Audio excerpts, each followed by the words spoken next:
Okay, how's everybody doing?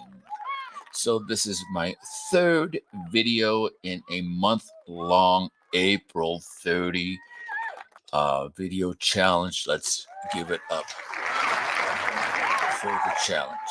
Okay, so we're going over my three passions: health, wealth, and art. We talked about wealth, we talked about art. Now we're going to talk about health.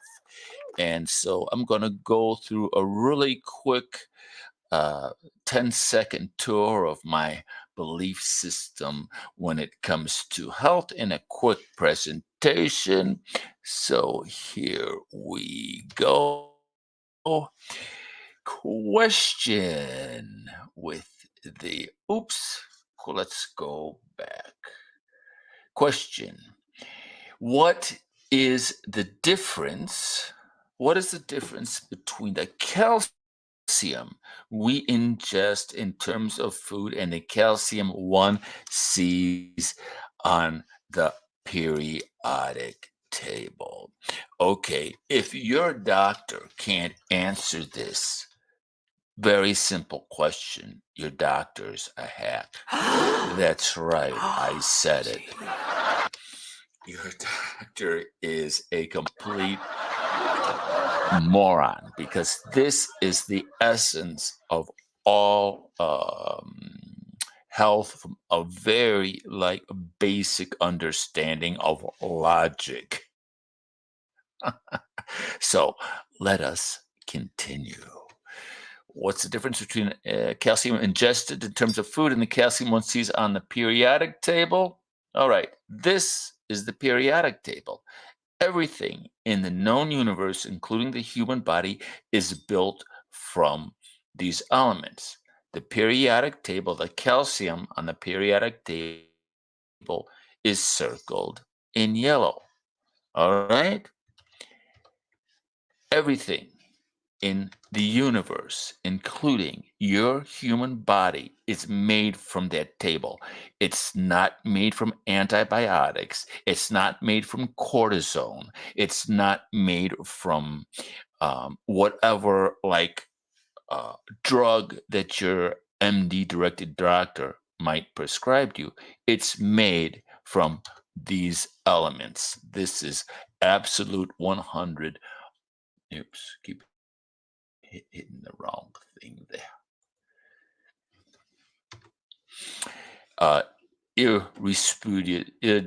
Disputed scientific fact. Okay. So what is the difference between the calcium you ingest and the calcium on the periodic table? The answer is the calcium on the periodic table is described as energy in the forms of atoms. Maybe you could put a little bit of music underneath here. In the form of an atomic structure, which includes electrons, protons, and an atomic nucleus. Human beings cannot absorb calcium from the field of energy. Humans need to ingest all essential nutrients in its material expression as a vitamin or mineral. Okay, so that periodic table is a table that expresses everything in the known universe in the form of a wave structure as described by the atomic structure of an atom. It's representing calcium in its energetic form, not in its mineral form. We cannot suck calcium out of the vacuum yet. We don't have that ability. We can't suck calcium out of the vacuum just by imagining it, okay?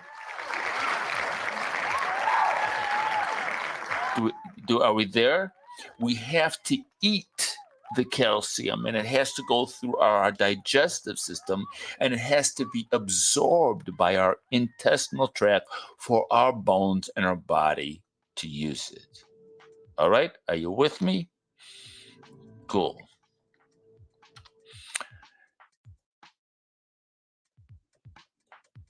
So we have cured over 900 diseases and livestock which still plague humanity with clinical nutrition. If we proposed a health insurance pharmaceutical model for livestock, simple preliminary due diligence would reveal that a hamburger would cost over $300 a pound. Okay. Who wants a $300 a pound hamburger? Okay, not me. Right? So if you're a veterinarian and your farmer is having problem with his livestock, you don't serve that farmer with a pharmaceutical model. You adjust the nutrition of that's specific to each animal. Otherwise, that animal goes to the slaughter, or it's the livestock is discarded. All right, and we have figured this out. We have figured out the nutritional requirements for vertebrates. We figured it out over the past 100 years through livestock. So this it's not a question that we know what's going on when it comes to functional nutrition. Vertebrates need about half of the elements. Everything you see in green, right? We know this, right, for the past 100 years through animal husbandry. Vertebrates need about half the elements on the periodic table to thrive, which is the green stars. Modern fertilizer is composed of NPK, nitrogen, phosphorus, and potassium. All right? Are you with me? Human beings need close to half of that periodic table in the forms of fundamental elements. We need about half of that periodic table to thrive. So do cows, and so do pigs, and so do all other vertebrates. We are only putting 3 of those minerals into the soil, and we've been doing that since the end of World War II. NPK, nitrogen, phosphorus, and potassium are the only 3 elements that you need to make a plant grow. Are you doing the math? Huh? Are you doing the math? Okay. Let's continue. Over the last century, the nutrient density of our food has dramatically reduced, while chronic disease has skyrocketed. All right? Over the last century, the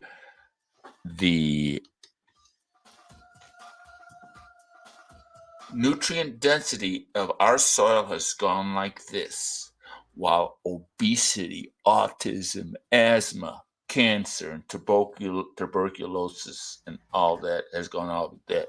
So you ask one of these white coat supremacist MD directed doctors, why is chronic disease exploding everywhere? Are you a failure at your job as a healthcare professional? And these doctors with their white coats will say, oh no, it's not that we're failing. In fact, we are so good at detecting chronic disease that we're detecting it earlier. So it just seems like there's more chronic disease, all right? Have you ever heard anything more stupid in your entire life than that type of logic? Well, that's what we're going through today. We're in sort of a medieval dark age where MD directed medicine is sort of like the church. And you have to go and confess your symptoms, and they prescribe a penance for you uh, to overcome the original sin of your sucky DNA. Your DNA sucks. You have original sin. So we're going to give you a petroleum product to absolve you of your genetic deficiencies. All right. Nietzsche called it 100 years ago. And so we're in a very dark age of medicine right now. And so, in my personal experience, let's see. Yeah, so this is me. I went to a chiropractor early at the beginning of the year. He's like, "Do you have trouble? Do you have trouble swallowing? This is not supposed to be here. There's supposed to be a nice curve that's supposed to be happening in there." And back about 20 years ago, I was doing some heavy duty weightlifting, and I know exactly how I injured myself. Just lots of squats, and I was lifting just ungodly amounts of weight, and I knew nothing about nutrition. I was like drinking beer and working out, being totally stupid. So, where are we? Okay, so if we go like this. So he wouldn't work on me. He was said that I was too screwed up. He said I was so screwed up that I was beginning to fuse. My neck and my bones and everything were beginning to fuse. And then it was like, "You have severe spondylosis, degenerative disc disease, cervical spine horribleness, loss of cervical lordosis, baby, scoliosis, thumb thoracic lumbar scoliosis." Oh, look at all of these Latin words. Oh, look at all those Latin words. I must be scared. Not. So I came back from Paris to get a bunch of administrative work done here in the States, and I am getting the top quality nutrition I need. I'm not here to sell anything, so I'm not going to show you the brand, but within these bottles and other bottles are the 90 essential nutrients that you need. So I'm going to rebuild my spine. All right? Do you hear what I'm saying? I'm going to rebuild my lower thoracic spondylosis. Do you get what I'm saying, people? All right? And I'm going to unfuse my vertebrae. Can we give it up?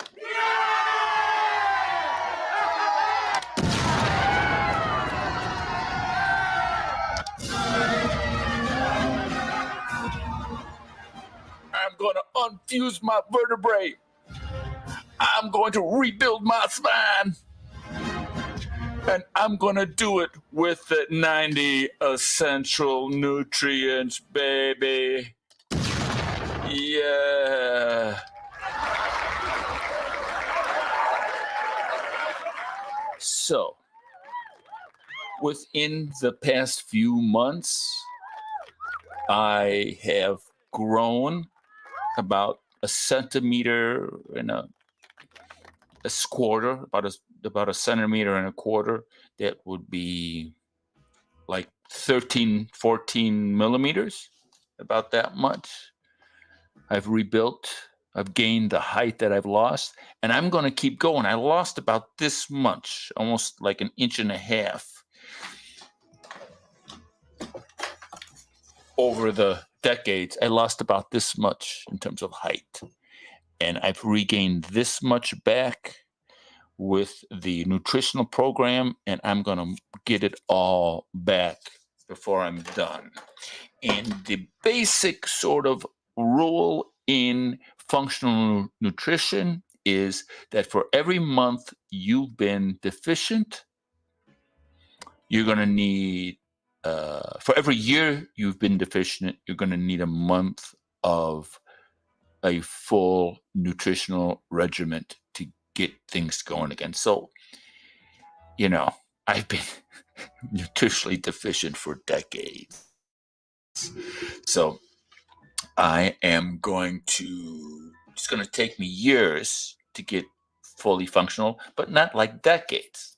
I think 2-3 years, I should be able to do a triathlon again. I think I used to do triathlons a lot when I was younger.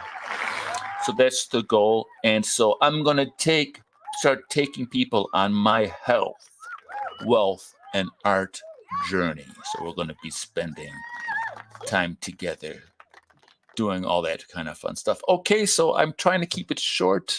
15 minutes. Jeez.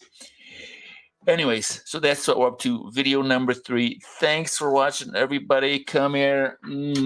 As they say in Paris, bisous, bisous. And we'll see you next time. Au revoir.